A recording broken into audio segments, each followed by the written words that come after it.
Here is a Year 11 Math Methods question in the unit of trig. So it says state the value for each of the following: cos 4 pi, tan 9 pi, and sine 7 pi. So we know that pi, radians, so we're working in radians because we're dealing with pi. So 1 pi, so pi on its own is equal to 180 degrees.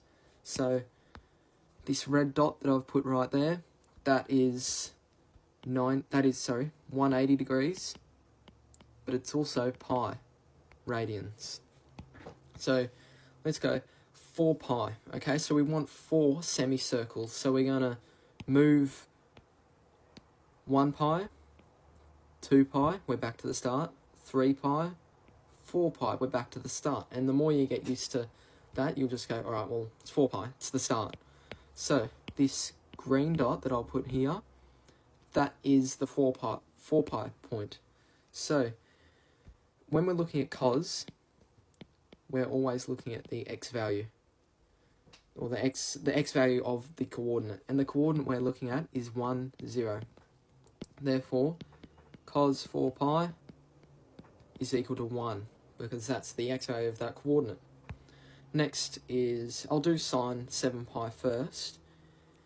This is 7, so 7 pi, we're going to do the same as 4, so we're going to think, alright, well, pi is 180 degrees, so we're going to move 7 semicircles.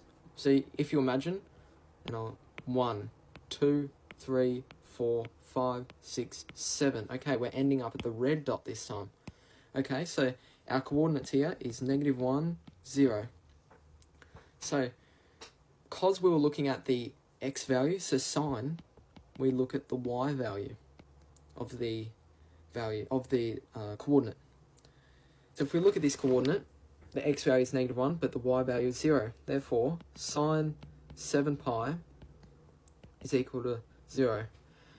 And you may be thinking, well, if we keep going around this circle, we go, right, well, 1, 2, 3, 4, 5, 6, 7, and we end up here. What about if we go 1 and we end up there?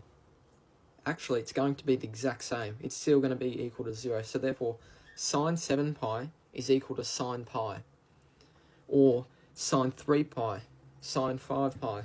And what all these have in common is an odd number out the front. So that's when dealing with whole numbers. And I'll have another video put up very shortly of fractions, and I'll show you how to calculate the values of them. So we've worked that out. Now we got tan 9 pi. Okay, so like I was saying before, it's an odd whole number. So if you want to count, 1, 2, 3, 4, 5, 6, 7, 8, 9.